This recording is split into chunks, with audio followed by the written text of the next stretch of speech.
నేటి ముఖ్యాంశాలు. BRS party నుండి కాంగ్రెస్ పార్టీలోకి భారీగా చేరిన తాండూర్ పట్టణ బీఆర్ఎస్ నాయకులు.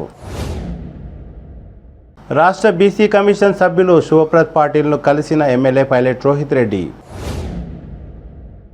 ఉద్యమకారులను కలిసిన ఎమ్మెల్యే పైలట్ రోహిత్ రెడ్డి. మాజీ తాండూర్ పట్టణ కాంగ్రెస్ పార్టీ అధ్యక్షులు ప్రభాకర్ గౌడ్ ఆధ్వర్యంలో రహస్య సమావేశం. మౌలానా ఆజాద్ నేషనల్ ఉర్దూ యూనివర్సిటీ నుండి పిహెచ్డి చేసిన తాండూర్ విద్యార్థిని సనా సుల్తానా. సిటీ కేబుల్ వార్తలకు స్వాగతం. వార్తలు చదువుతున్నది మఠం నిరంజన్. బుధవారం తాండూర్ పట్టణంలోని ఎస్వీఆర్ గార్డెన్లో కాంగ్రెస్ పార్టీ ఆధ్వర్యంలో ఏర్పాటు చేసిన సమావేశంలో బీఆర్ఎస్ పార్టీ నుండి కాంగ్రెస్ పార్టీలోకి తాండూర్ పట్టణ నాయకులు భారీగా చేరారు. మాజీ తాండూర్ పట్టణ బీఆర్ఎస్ పార్టీ అధ్యక్షులు అబ్దుల్ రవూఫ్, సాయిపూర్ బాలరెడ్డి, కౌన్సిలర్లు నీరజా బాలరెడ్డి, రవిరాజు, కోఆప్షన్ సభ్యులు అబ్దుల్ కవి తదితరులు కాంగ్రెస్ పార్టీలో చేరారు. కాంగ్రెస్ పార్టీ నాయకులు మనోహర్ రెడ్డి, డాక్టర్ సంపత్ కుమార్ ఆధ్వర్యంలో చేరారు. ఈ సందర్భంగా నాయకులు మాట్లాడుతూ బీఆర్ఎస్ నాయకుల నిరంకుశ పాలనకు విసిగి చెంది కాంగ్రెస్ పార్టీలో చేరామని తెలిపారు. ఈ సందర్భంగా కాంగ్రెస్ పార్టీ నాయకులు మనోహర్ రెడ్డి మాట్లాడుతూ అభివృద్ధి చేస్తానని కాంగ్రెస్ నుండి బీఆర్ఎస్ లోకి మారిన నాయకులు ఎలాంటి అభివృద్ధి చేయలేదని అన్నారు. తాండూరు నియోజకవర్గంలోని గ్రామాలను చూస్తే ఎలాంటి అభివృద్ధికి నోచుకోలేదని, ఇంకా స్వతంత్రం వచ్చిందా లేదా అని అనుమానం వేస్తున్నదని అన్నారు. నేను మచ్చలేని నాయకుడిని, జెడ్పీటీసీగా, డీసీసీబీ చైర్మన్ గా పదవులు చేపట్టినా ఎక్కడ అవినీతి, భూ కబ్జాలు, కాంట్రాక్టర్ల దగ్గర కమిషన్లు తీసుకోలేదని మనోహర్ రెడ్డి అన్నారు.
ఇప్పుడు మాట్లాడు లోకల్ నాతో వాళ్ళని ఎక్కడ పుట్టిండ్రు, ఏడగలిగిండ్రు, ఏడగలిగిండ్రు మనం అడగాలి.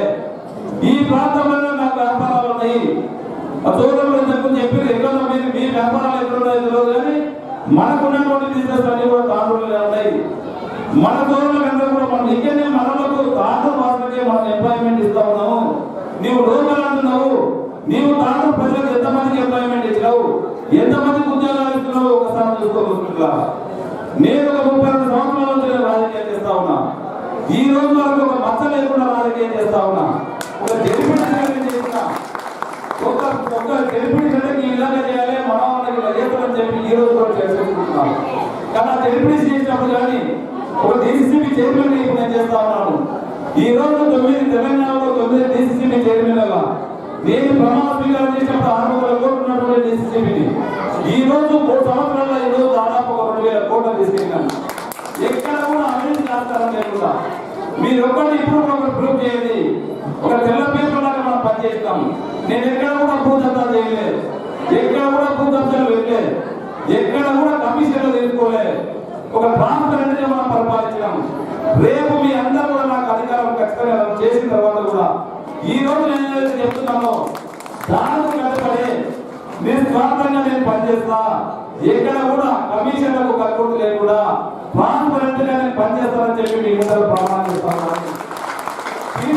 నేను బాధ్యత 32 సంవత్సరాలలో ఒక నాయకత్వంలో ఒక ఆదేశంతో పనిచేసినటువంటి వ్యక్తిని ఈ రోజు నన్ను వదిలిపెట్టుకొని ఇప్పుడు రేవంత్ రెడ్డి నాకు అందిస్తున్నా. నేను కాంగ్రెస్ తో చేరినా, నేను సత్య వరకు నేను సచ్చినప్పుడు కూడా నా కండువ కూడా అదే కాంగ్రెస్ కండువ ఉంటుంది. కానీ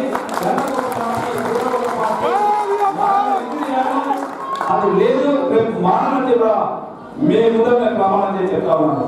దయచేసి మీరు ఒక్కసారి మీరందరూ కూడా ఆలోచన చేసుకొని ప్రతి సైనికులాగా ఈ 30 రోజులు మీరందరూ కూడా కష్టపడి మనం కాంగ్రెస్ గవర్నమెంట్ తీసుకుందాం. దయచేసి మనమంతా కూడా తాండూరుని అభివృద్ధి చేసుకుందాం. ఇంత బిజినెస్ అంటున్నటువంటి తాండూరుని ఎడ్యుకేషన్ లో చాలా హీనమైనటువంటి పరిస్థితి ఉంది. ఇంకా ఎడ్యుకేషన్ అంటే ఇంకా మనం ఎక్కడ ఉన్నాము, మనం కొన్ని ఊళ్ళలో పోతుంటే ఇంకా మన స్వతంత్రం వచ్చినా రాలేదు అనిపిస్తా ఉంది. అభివృద్ధి కోసం నేను పార్టీ మాట్లాడి చెప్పిండు, గ్రామాలకు అయితే మనం ఎక్కడ కూడా అభివృద్ధి జరగలేదు. ఇప్పుడు చూపిస్తున్నాడు ఎలక్షన్స్ వస్తాయని నీకు తెలుసు. ఈ రోజు అలా చేస్తేనేమో ఆంధ్ర పాలకులకు ఇబ్బంది పడి ఆ రోజు సోనియమ్మ గారు తెలంగాణ ఇస్తే తెలంగాణ బాగుపడుతుందేమో, తన నా పార్టీ నష్టపోయినా సరే నేను ఆంధ్రప్రదేశ్ లో మునుగుతుందని కూడా తెలిసి తెలంగాణ ఇవ్వడం జరిగింది. సోనియా గాంధీ గారు ఇచ్చినటువంటి తెలంగాణని నేను ఉద్యమం చేసినా, నేను తెలంగాణకు ఉద్ధరిస్తా అని చెప్తే మనం అందరం కూడా నమ్మినాం. ఆ రోజు చెప్పిన రోజు ఇంటికి ఒక ఉద్యోగం ఇస్తా, ఉద్యోగాలు మన అన్ని చాలా ఉన్నాయి, లక్షల ఉద్యోగాలు ఉన్నాయి, మరీ మనం చేస్తే ఇంటికి ఒక ఉద్యోగం ఇస్తాను. ఎంతమందికి ఇచ్చారో మీకు అందరూ కూడా తెలిసి ఆ రోజు చెప్పిండు, అది ఈ బెడ్రూమ్ నిద్రపోతాయి, పడుకుంటే మనకు కావాలంటాయి, మనకు అందరూ కూడా డబుల్ బెడ్రూమ్ ఇస్తా, ఆ డబుల్ బెడ్రూమ్ అల్లుడు వాడుకోవడం చూపిస్తా, బిడ్డల వాడుకోవడం చూపిస్తా. ఇవన్నీ మాయమాటలు చెప్తే మనం సాధారణ ఇచ్చిన మన ముఖ్యమంత్రి గారు కేసీఆర్ గారు మాకేం చేసిండో ఆలోచన చేసుకోవాలి. దళితులను పెద్ద మోసం చేసాడు, అధికారులకు రాకపోతే దళితులను ముఖ్యమంత్రి చేస్తాను, ప్రతి దళిత బిడ్డకు 3 ఎకరాలు పంపిస్తున్నాడు. ఎంతమందికి ఇక్కడ ఒకసారి మీరు ఆలోచన చేసుకోవాల్సి కూడా అవసరం. యువతకు ఉద్యోగం రాకుండా మొన్న చెప్పాడు, మీరంతా నిరుద్యోగ వృత్తి ఇస్తా చెప్పాడు 2018. ఎంతమంది మీ పిల్లలకు ఉద్యోగ వృత్తి ఇస్తున్నాడో మీరు ఆలోచన చేసుకోవాలి. ఈ రోజు దేశం అంతా కూడా మెగా డిఎస్సీ ఎంతో మంది టీచర్లకు ఉద్యోగం ఇస్తున్నారు వేరే స్టేట్లలో. ఒక 10 సంవత్సరాల గ్రూప్ 1 ఎగ్జామ్స్ కు మనం నోచుకోలేకపోతా ఉన్నాం. మన పిల్లలకు ఇక్కడ ఉన్నటువంటి తల్లిదండ్రులు నా కొడుకు గ్రూప్ 1 పాస్ అయితే మంచి బాగుపడతాడు, మేము బాగుపడతామని చెప్పి 10 కోచింగ్ హైదరాబాద్ అందిస్తుంటే ఎంతో బాగా కష్టం చేసి కూలో 4 చేసి కోచింగ్ అంటే 50,000 నుంచి 1,00,000 రూపాయలు ఖర్చు అయింది. మీరు 1,00,000 రూపాయలు ఆ కొడుకు పంపిస్తే ఆ కొడుకు కూడా పెద్దగా మా తల్లిదండ్రులు కష్టపడి నాకు పంపిస్తున్నారు, తప్పకుండా నేను ఏదైనా ఉద్యోగం సాధించుకోవాలని చెప్పి రోజు 12 గంటలు 18 గంటలు కష్టపడి ఎగ్జామ్ రాసిండు. 2 సార్లు గవర్నమెంట్ ఎగ్జామ్ పెట్టి 2 సార్లు రాస్తే 2 సార్లు కూడా ఫెయిల్ అయినటువంటి గవర్నమెంట్, 2 సార్లు కూడా మీరు ఉద్యోగం ఇవ్వనటువంటి గవర్నమెంట్ ఇది ఎంత ఇక్కడ ఉందంటే మనదాన్ని. దీన్ని అంతా కూడా మనం గుర్తించుకోవాల్సిన అవసరం. మనకు వచ్చింది చెప్పింది నిధులు నియామకాలు అని చెప్పినటువంటి ప్రభుత్వము ఎంతమందికి ఉద్యోగాలు ఇచ్చిందో ఒకసారి ఆలోచన చేసుకోవాలి. ఎంతమందికి మన ప్రభుత్వం బాగుపడుతుందో మీరు ఆలోచన చేసుకోవాలి. మరొకసారి మన ఎలక్షన్స్ వస్తా ఉన్నాయి. మీకు అందరూ కూడా చెప్పాడు 2018లో నేను 50,000 రూపాయలు రుణమాఫీ చేస్తాను చెప్పి. ఎంతమందికి రుణమాఫీ చేసిందో ఒకసారి రుణమాఫీ అయినప్పుడు చేతులు లేదు. మళ్ళా ఉదాహరణ చెప్తాడు తల్లి, మళ్ళా మాయమాటలు చెప్తాడు. మన ముఖ్యమంత్రి గారిని మాటలు ఎవరు రాదు, మళ్ళా ఎన్నింటి జోలి పట్టుకొని నేను అచ్చేస్తా ఇచ్చేస్తా అని చెప్తాడు. ఈ రోజు కాళేశ్వరం ప్రాజెక్టులు బట్టి ఆ ప్రాజెక్టు కూడా ఎంతమంది తెలియస్తుందో ఏమి మనకు అందరూ తెలుసు. ఉన్నటువంటి తెలంగాణలో ఉన్నటువంటి మొత్తం తీసుకుపోయింది. ఏ రకమైన కమిషన్లు వస్తున్నాయి, ఏ రకమైన డబ్బులు వస్తున్నాయంటే పనిచేస్తారు కానీ తెలంగాణ పాలన కోసం ఎప్పుడు కూడా చేస్తలేదు. ఇదంతా కూడా గమనించి మన తెలంగాణలో సోనియా గాంధీ గారు, రాహుల్ గాంధీ గారు, ప్రియాంక గాంధీ గారు, మన పిసిసి అధ్యక్షుడు రేవంత్ రెడ్డి గారు తెలంగాణ అంతా కూడా పర్యటించి తెలంగాణ ఉన్న సమస్యలపై అన్నింటినీ కూడా అధ్యయనం చేసి తెలంగాణ బాగుపడాలంటే మనం ఏం చేయాలని 6 గ్యారంటీల స్కీమ్స్ ఈరోజు మొన్న 17 తారీఖు నాడు, సెప్టెంబర్ 17 తారీఖు నాడు మొన్న జరిగినటువంటి తుక్కుడ బహిరంగ సభలో స్వయా తెలంగాణ ఇచ్చినటువంటి సోనియమ్మ గారిని ప్రవేశపెట్టడం జరిగింది. ఆ 6 గ్యారంటీ స్కీమ్స్ ఏదైనా కూడా మనం ఒకసారి ఆలోచన చేసుకోవాలి. ఇల్లు లేని పేదలకు అందరూ కూడా 5 లక్షలతో ఇంటికి పోతా ఉన్నాం. ఆ రోజు రాజశేఖర రెడ్డి కాంగ్రెస్ గవర్నమెంట్ సోనియా మన గ్రామానికి వచ్చి మన వాడకే వచ్చి ఆ వార్డు కౌన్సిలర్ కానివ్వండి, ఆ గ్రామ సర్పంచ్ కానివ్వండి, ఆ ఎంపీడీసీ కానివ్వండి, ఆ జెడ్పీటీసీ ఎంపీపీ అధ్యక్షతన ఆ ఊళ్ళో ఎంతమందికి ఎలిజిబుల్ ఉంటే కాంగ్రెస్ గవర్నమెంట్ లో అంతమందికి ఇంద్రమ్మ ఇంటి జరగాలి. నిజమా కాదా మీరు చెప్పండి. ఆ ఊళ్ళో ఎంతమందికి పింఛన్లు అవసరం ఉంటే ఆ రోజు పింఛన్లు ఇవ్వడం జరిగింది. అది కాంగ్రెస్ గవర్నమెంట్ అదే. అదే విధంగా రేపు కాంగ్రెస్ గవర్నమెంట్ వచ్చిన తర్వాత ఇందిరమ్మ ఇల్లు ఆ రోజు ఏ విధంగా ఇచ్చినామో ప్రతి ఒక్కరికి ఇల్లు లేని నిరుపేదలందరూ కూడా 5 లక్షల రూపాయలు ఇంటి ఇవ్వబోతా ఉన్నాం. అది ఒకటే మనం చూడాలి. ఇంకొకటి మన పిల్లలు చదువుకోవాలంటే ఆ రోజు కాంగ్రెస్ గవర్నమెంట్ లో fee reimbursement scheme 2023 assembly election సందర్భంగా ప్రవాహంలో కాంగ్రెస్ పార్టీలో జాయిన్ అయిన బీఆర్ఎస్ కార్యకర్తలకు, బీజేపీ కార్యకర్తలకు, బీజేపీ నాయకులకు, టీఆర్ఎస్ నాయకులకు అందరికీ నా స్వాగతం. ఈ వేదికగా చేసిన పెద్ద మనోహర్ గారు, బాబు గారు, మధు గారు, రజా గారు, వీరపాటి గారు, రాము గారు, కవి గారు, ఫిరోజ్ ఖాన్ గారు, మరియు మా రాకేష్ గారు, మా హన్సాబ్ గారు అందరికీ నా వందనాలు. పెద్దలకు అందరికీ నా నమస్కారం. గత వారం రోజుల నుంచి ఈ చరిత్ర ప్రభావం ఇంకా నెక్స్ట్ చరమంగా జరిగే వరకు వాళ్ళ కాళ్ళకి భూమి దద్దరి వెళ్ళిపోతుంది. దాంట్లో ఏమనుమానం లేదు. ఇప్పుడు ఇవన్నీ సంకేతాలు కనిపిస్తున్నాయి. పొద్దున ఇంట్లో మాట్లాడినాము, చాలా మంది చేస్తున్నాయి. ఇది ఒక టౌన్లో ఇది ఒక శాంపుల్ మాత్రమే. ఇంకా ముందు ఇంకా చాలా మంది వచ్చేవాళ్ళు ఉన్నారు. కాంగ్రెస్ పార్టీ జయకేతను వస్తుంది. వీళ్ళకి ఈ సందర్భంగా మీకు అందరికీ నా ధన్యవాదాలు తెలియజేస్తున్నాను. ఒకటే చెప్తున్నాను, ఇప్పుడు 6 గ్యారెంటీల స్కీమ్ గురించి కాంగ్రెస్ పార్టీలో కూడా తర్వాత 6 గ్యారెంటీల స్కీమ్ గురించి మనకి చెప్తారు. తర్వాత నెక్స్ట్ ఏమి పథకాలు జరగబోతున్నాయి. నవంబర్ 30వ తేదీలో మీరు కాంగ్రెస్ పార్టీకి గుర్తుపై కొట్టేసి డిసెంబర్ 9వ తేదీ రేవంత్ రెడ్డి గారు ముఖ్యమంత్రి అయ్యేదానికి ప్రజాక్షేత్రంలో ముఖ్యమంత్రి అవుతున్నారైన ఆ తర్వాత కాంగ్రెస్ పథకాలు అమలులోకి వస్తాయి. ఆ అమలులోకి వచ్చినట్టు మనకు ఇంతకు రాజశేఖర్ గారు రామరాజ్యం ఎక్కడ జరిగిందో అక్కడే జరగబోతుంది. మీరందరూ కూడా దయచేసి సమయం పాటించి అందరూ ఎవరి శక్తి నుంచి ఎవరి శక్తి మీద వాళ్ళందరూ వార్డులు కానీ గ్రామాలు కానీ తిరిగి కాంగ్రెస్ పార్టీ గురించి చెప్పి కాంగ్రెస్ పార్టీ ఓడించాలని కోరుతున్నాను. ఈ కమిషన్ సభ అధ్యక్షులు కాంగ్రెస్ పార్టీ పట్టణ అధ్యక్షులు అబ్దుల్లా గారికి, వేదికపై ఉన్న మన కాంగ్రెస్ పార్టీ అభ్యర్థి మనోహర్ రెడ్డి అన్న గారికి, అలాగే టీఆర్ఎస్ పార్టీ నుంచి క్రియాశీల కార్యకర్తగా పనిచేసిన ఒక వరిష్ఠ నేత రావు గారికి ఈరోజు కాంగ్రెస్ పార్టీలో మళ్ళీ ఇప్పుడు ఆ మోడీ గారిని దేవుడు గారిని మీద నమ్మకం ఏమైతే నమ్మకం పెట్టుకున్నారో అమలులకు ఇళ్ళని కానీ ప్రతి ఒక్కరికి ఏదైనా సరే ఏ నమ్మకంతో గెలిపించింది ఆ నమ్మకంగా నిలబెట్టుకుంటా నా వార్డు ప్రజలకు ఆశీర్వాదం తీసుకొని మళ్ళీ తోటిగా మెజార్టీతోటి మనోరంజన్ గారికి ఎవరికి వాళ్ళ విధంగా వార్డు నుంచి మెజార్టీసాలని ఈ సభముగా నేను తెలియవచ్చున్నాను. నాకు ఈ అవకాశం ఇచ్చిన ప్రతి ఒక్కరు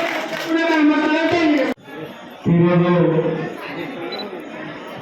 చాలా ఆలోచించి సమయం తీసుకొని మేము ఈ కార్యక్రమం కాంగ్రెస్లో చేరాలని ఏదైతే నిర్ణయం తీసుకున్నామో దానికి చాలా కారణాలు ఉన్నాయి. దయచేసి ఎవరు మాట్లాడవద్దు. బాబు మీరు సభకు వచ్చిండ్రు వినడానికి. ఇప్పుడు 2 స్పీచ్లు ఉన్నాయి. నా తర్వాత మనోహర్ రెడ్డి అన్న గారు. దయచేసి బీఆర్ఎస్ సభ లేదు. పైసా తీసుకుని వచ్చినా కూలి చేసినా వెళ్ళిపోయినట్టు కాదు. మనం వినడానికి వీడికెళ్ళి ఒక సందేశాన్ని మీ ఊరు వరకు మీ వార్డు వరకు తీసుకొని పోయి ప్రజలను వివరించి రేపు మేము ఓటు అడిగితే నాదని చెప్పరాదు. ఆ దాని గురించి మీరు ఇక్కడ వచ్చేసాము. ప్రత్యేకంగా కాంగ్రెస్ పార్టీలో చేరాలని ఎందుకు వచ్చింది మాకు ఆలోచన. కొద్ది కాలంగా ఒక 3-4 సంవత్సరాల నుంచి కరోనా ఎప్పుడైతే వచ్చిందో అప్పటి నుంచి చూస్తా ఉన్నాము. ప్రజలు చాలా ఇబ్బంది పడుతున్నారు. పేద ప్రజలు తినడానికి తిండి లేదు, ఖర్చులకు పైసలు లేవు, ఏదన్నా ఉంటే అప్పులో కూరుకోపోయిండు. ఏం చేయాలి, ఎలా చేయాలి, దీంట్లో మార్పులు తీసుకోవాలి, పార్టీ పెద్ద వరకు ఈ మాట తీసుకోవాలి. ఎన్నోసార్లు మేము రంజిత్ సార్ గారికి కూడా మెసేజ్ చేసుకోపోయినాం. సార్, ప్రజలు చాలా బాధలో ఉన్నారు, మీరందరూ సహకరించండి, మీరు సీఎం వరకు ఈ మాట తీసుకొని పోండి, వీళ్ళ బాధలు తీర్చండి అని చాలా సార్లు చెప్పాను. మేము మహేందర్ రెడ్డి గారికి కూడా ఈ మాట చెప్పాము. మేము ఈ మాట ఎమ్మెల్యే గారికి చెప్పుకోలేకపోయాము. ఆయన వర్గాలే, ఇది వర్గం, అది వర్గం, మహేందర్ రెడ్డి వర్గం, ఎట్లా గెలవాలి, ఎక్కడితో ఎవరికి తొక్కాలి, ఎవరి మీద కేసు పెట్టాలి, ఆ ఆలోచన తప్ప ఈ 4 సంవత్సరాలు ఏమి కాలేదు. రాబోయే రోజుల్లో మేము కాంగ్రెస్తో పనిచేయాలి. రాహుల్ గాంధీ స్ఫూర్తితోని, రేవంత్ రెడ్డి గారి ధైర్యంతో ఈ రోజు నేను కాంగ్రెస్ వచ్చేయబోతున్నా ఉన్నాను. ఈరోజు పార్టీ మారాలంటే కూడా ధైర్యం కావాలి. ఎందుకంటే పాపం అక్కడ వాళ్ళకి ఎవ్వరు సపోర్ట్ లేరు, పోలీస్ వాళ్ళే సపోర్ట్. ఆ పోలీస్ శాఖలని ఈ ప్రభుత్వం నడుస్తున్నది. లేకుండా ఈరోజు చూస్తా ఉన్నాము, నేను ఏ పల్లెలో తిరిగినా కాంగ్రెస్ బండి లోపల రావాలి, టీఆర్ఎస్ పార్టీ బండి వద్దు అని చెప్తా ఉన్నారు. నేను ఈరోజు మొన్న చిన్నపల్లిలో పోయినా, నాకు ఆహ్వానించారు చాలా మంది. సార్, నేను ఒకటి మర్చిపోయినా, ఒక పద్ధతి, ఈ స్టేజ్ పైన ఉన్న ప్రతి ఒక్కరు, ఈ సభ పెద్దలు, గౌరవనీయులు హబీబ్ లాలా గారు, సభాధ్యక్షులు, మన మనోరన్న గారు, కాబోయే కాంగ్రెస్ పార్టీ అభ్యర్థి, నాతోటి ఈరోజు బీఆర్ఎస్ పార్టీ ఇచ్చిపెట్టిన సోదరి నిరంజన్ రెడ్డి గారికి, రవిరాజ్ గారికి, కవి గారికి, ఫిరోజ్ గారికి, మన గోయరాజు గారికి, మరియు ఇక్కడ మదర్బాయ్ గారికి, ఫిరోజ్ గారికి క్షమించాలమ్మా, మీ ఇంత ఆదరణ ఉంటుందని మనోరేడని అనుకోలేదు. మీకు చేరు చేపట్టి అందరూ మీరు క్షమించాల్సి వాళ్ళ పెద్ద మనసు చేసుకొని జై కాంగ్రెస్. ఒక్కొక్క బాధగా ఉంది, ఒక్కొక్క చాలా సంతోషంగా ఉంది. ఎందుకంటే నా రాజకీయ గురువు అయినటువంటి మహేందర్ రెడ్డి గారిని ఇష్టపడి వస్తున్నందుకు ఈ గుండెల్లో బాగుంది. కానీ కాంగ్రెస్ పార్టీకి వచ్చినందుకు చాలా సంతోషం ఉంది. ఎందుకంటే నా వార్డు లోపల ప్రజలందరూ అడిగిన నేను, నా వార్డు లోపల అందరూ అడిగితే ఒకటే ఏమన్నారంటే, నీకు 2 సార్లు గెలిచినాక రెండోసారి ఏం పని చేసినావు నా దగ్గర అని అడిగారు. కాబట్టి చాలా సంతోషంగా ఉంది. ఈ రోజున మనం ఇంత ఆదరణ చూపిస్తున్న కాంగ్రెస్ పార్టీకి నేను లేటుగా వచ్చిన ఇంకా అనిపిస్తుంది, ఇంకా ముందే వచ్చేది ఉండేనేమో. ఇక్కడ వేదికను అలంకరించిన పెద్దలందరూ, అందరికీ, మనోహర్ రెడ్డి అన్న గారికి, రావుపై గారికి, ఇక్కడ నాతో పాటు కౌన్సిలర్లకి, అందరికీ వేదిక అలంకరించిన పెద్దలందరికీ పేరు పేరు నమస్కారాలు. వేదిక ముందున్న నాతో పాటు అమ్మలు, అక్కలు, అన్నలు, అందరికీ, తమ్ముళ్ళందరికీ, ప్రెస్ మీడియా మిత్రులందరికీ పేరు పేరు నమస్కారాలు తెలియజేస్తున్నాను. మీరు చాలా నిశ్శబ్దంగా ఉండమ్మ నేను చెప్పే బాధ. ఎందుకంటే నేను టీఆర్ఎస్ లోపల 2 సార్లు కౌన్సిలర్గా గెలిచిన నేను నా వాళ్ళ లోపల రూపాయి పని చేయలేమ్మా. ఇప్పుడు నేను ఏ విధంగా రూపం పెట్టుకుని ఓట్లాడాలో నాకు అర్థమైనది. టీఆర్ఎస్ లో గెలిపోయిందన్నారు కదా. కాబట్టి నేను మంచి మనస్సుతోని అందరిని అడిగి, నేను ఏ పార్టీకి నేను చేస్తే బాగుండేది అని అడిగితే చాలా మంది నాకు అక్కడ నువ్వు మంచి మనసుతో పనిచేయి కాంగ్రెస్ లో మనోరేడన మంచి మనసు, మన కాంగ్రెస్ వ్యక్తి. ఎందుకంటే నేను మాకు 15 సంవత్సరాలు, నా పెళ్ళి 20 సంవత్సరాలు ఉంది. నేను అప్పటికే నాకు మనోరేడన ఫ్యామిలీ తెలుసు. శాంతినగర్ లో మా ఇల్లు వాళ్ళ ఇల్లు దగ్గర ఉండేది. కాబట్టి అన్న వాళ్ళ ఫ్యామిలీ మా ఫ్యామిలీ చాలా దగ్గర సన్నిహితులు. కాబట్టి అందరికీ ఒకటే చెప్తున్నాను, అన్న మన లోకల్ బిడ్డ, మన లోకల్ని ఆలోచించే బిడ్డ. కాబట్టి మీరందరూ మనోరేడన్నకి చాలా అందరూ సపోర్ట్ గా ఉండి కాంగ్రెస్ పార్టీని తీసుకురావాలి.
బుధవారం ఎమ్మెల్యే పైలట్ రోహిత్ రెడ్డి రాష్ట్ర బీసీ కమిషన్ సభ్యులు శివప్రత్ పాటిల్ను కలిశారు. ఈ సందర్భంగా వారు ఆప్యాయంగా మాట్లాడుకున్నారు. గతంలో మాట్లాడుకున్న విషయాలను మర్చిపోయి ఉద్యమంలో మాట్లాడుకున్న విషయాలను గుర్తుకు తెచ్చుకొని ఇక ముందు కలిసిమెలిసి పార్టీ కోసం పనిచేయాలని, రానున్న ఎన్నికల్లో రోహిత్ రెడ్డి తన గెలుపు కోసం కృషి చేయాలని కోరారు. ఈ కార్యక్రమంలో అబ్దుల్ చావోస్, బాను, శ్రీశైలం తదితరులు పాల్గొన్నారు.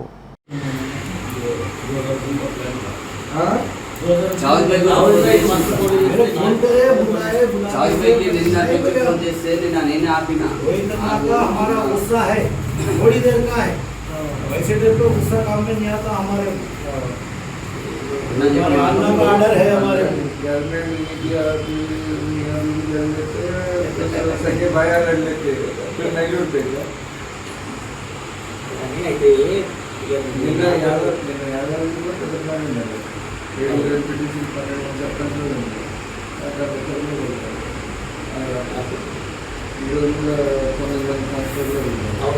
అది కూడా వాళ్ళ తమ్ముడు గవర్నమెంట్ అందరూ ముగ్గురు అవసరం కానీ కదా మీరే చెప్పాలంటే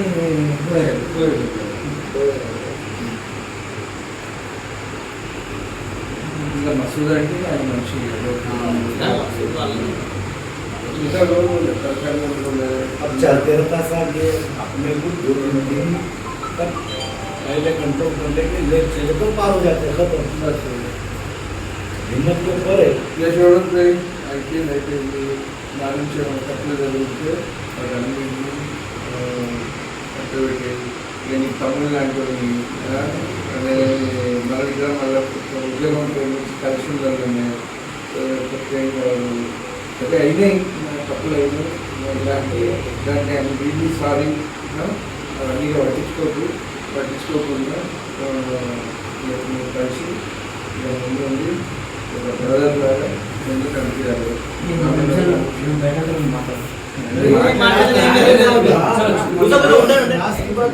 బుధవారం ఎమ్మెల్యే పైలట్ రోహిత్ రెడ్డి ఉద్యమకారులను కూడా కలిసి సమావేశం నిర్వహించారు. ఈ సందర్భంగా ఎమ్మెల్యే పైలట్ రోహిత్ రెడ్డి ఉద్యమకారులకు ప్రభుత్వ పథకాలలో సముచిత స్థానం కల్పిస్తానని అన్నారు. వారి అభివృద్ధి కోసం తోడ్పడతానని తెలిపారు. ఈ సందర్భంగా మాజీ రంగారెడ్డి మేడ్చల్ ఉమ్మడి జిల్లాల ఐసిడిఎస్ రీజనల్ ఆర్గనైజర్ ఆరుగురు వీరమణి మాట్లాడుతూ నీ విజయం కోసం మా వంతు తప్పకుండా కృషి చేస్తామని ఎమ్మెల్యే పైలట్ రోహిత్ రెడ్డికి హామీ ఇచ్చారు. ఈ కార్యక్రమంలో ముజీబ్, ప్రకాష్ తదితరులు పాల్గొన్నారు. అక్కడ ఏమైపోతుందంటే ఇప్పుడు ఇంతమంది యాక్టివ్ ఉన్నారు, సంతోషం.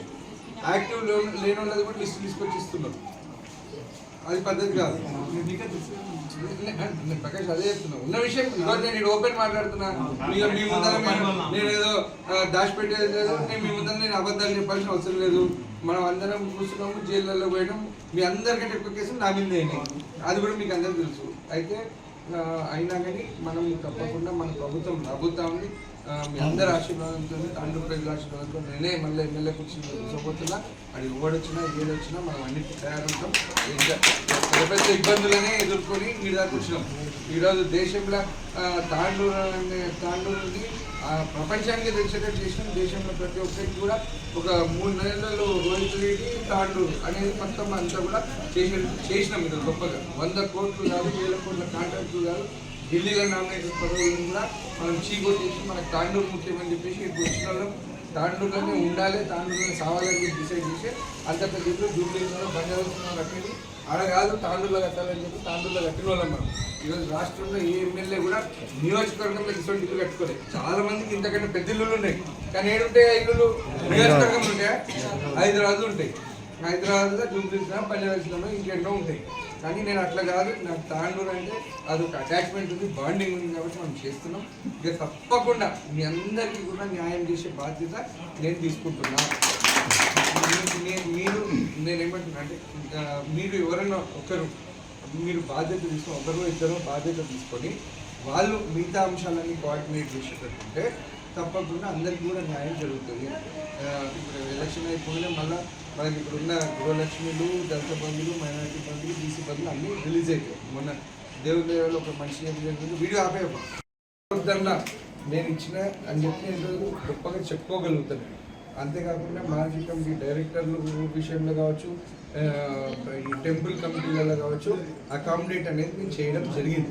అయితే వాస్తవంగా ఎవరు టచ్లో అయితే లేరో, ఎవరైతే యాక్టివ్ లేరో వాళ్ళని మనం ఇప్పుడు ప్రకాష్ ఉన్నాడు, ప్రకాష్కి వర్క్ల విషయంలో కావచ్చు, ఇంకే విషయంలో కావచ్చు 100% ప్రకాష్కి కూడా నేను సపోర్ట్ చేసిన. అంటే ఎవరైతే వస్తున్నారో వాళ్ళకి చేయడం జరిగింది. తప్పకుండా రాబోయే రోజుల్లో ఇప్పుడు ఏమంటారు, ఎప్పటికైనా నేను మీవాడిని, మీరందరూ కష్టపడ్డారు, నా కోసం కష్టపడ్డారు, దానికి కష్టపడ్డారు, దానికి కష్టపడలేదు, నా ఏందన్నా కష్టపడలేదు, అట్లా కొంతమంది ఉన్నారు, కొంతమంది చేసి కొంతమంది చేయలేదు. ఉన్న విషయం ఉపయోగపడుతున్నారు. తాండూరు పట్టణంలోని హిమాలయ రెస్టారెంట్లో బుధవారం కాంగ్రెస్ పార్టీ మాజీ తాండూరు పట్టణ అధ్యక్షులు ప్రభాకర్ గౌడ్ ఆధ్వర్యంలో రహస్య సమావేశం జరిగింది. బుధవారం ఎస్వీఆర్ గార్డెన్ లో కాంగ్రెస్ పార్టీ తాండూరు పట్టణ అధ్యక్షులు హబీబ్ లాలాను ఆహ్వానించినందున ప్రభాకర్ గౌడ్ ఆధ్వర్యంలో సుమారు 200 మంది కార్యకర్తలు ఆవేదన వ్యక్తం చేశారు. రమేష్ మహారాజ్ తో కొట్లాడి వేరే వర్గంలో ఉన్న తమకు అకస్మాత్తుగా రమేష్ మహారాజ్ వర్గంకు చెందిన హబీబ్ లాలాను మనోహర్ రెడ్డి ఆహ్వానించడం పట్ల ప్రభాకర్ గౌడ్ అసహనం వ్యక్తం చేశారు. కాగా ఇదే విషయాన్ని చర్చించడానికి మనోహర్ రెడ్డి సోదరుడు శ్రీనివాస్ రెడ్డి కూడా హాజరై చర్చించారు. మీకు కూడా సముచిత స్థానం కల్పిస్తామని ప్రభాకర్ గౌడ్ వర్గానికి తెలిపారు. అయినా అసంతృప్తితో ఉన్న ప్రభాకర్ గౌడ్ వర్గం నాయకులు భవిష్యత్తు కార్యాచరణను ప్రకటించనున్నట్లు తెలిపారు. Maulana Azad Urdu university MANUI university నుండి తాండూరు పట్టణానికి చెందిన సనా సుల్తానా తండ్రి అబ్దుల్ డాక్టర్ ఆఫ్ ఫిలాసఫీలో అధ్యయనం చేసింది. హౌసింగ్ ఫైనాన్స్, రుణగ్రహీతల అవగాహన మరియు తులనాత్మక అధ్యయనం అనే అంశంపై అధ్యయనం చేసింది. అసోసియేట్ ప్రొఫెసర్ సాదత్ షరీఫ్ పర్యవేక్షణలో అధ్యయనం చేసినట్లు సనా సుల్తానా తెలిపింది. సనా సుల్తానా PhD చేయడం పట్ల కుటుంబ సభ్యులు మరియు స్నేహితులు సనా సుల్తానాకు కృతజ్ఞతలు తెలిపారు. పలువురు సంతోషం వ్యక్తం చేశారు. తిరిగి వచ్చే బులెటిన్లో తాజా వార్తలతో మళ్ళీ కలుద్దాం. అంతవరకు సెలవు, నమస్కారం. మరిన్ని వార్తల కోసం ఛానల్ సబ్స్క్రైబ్ చేయండి, షేర్ చేయండి, లైక్ చేయండి, కామెంట్ చేయండి. CT Cable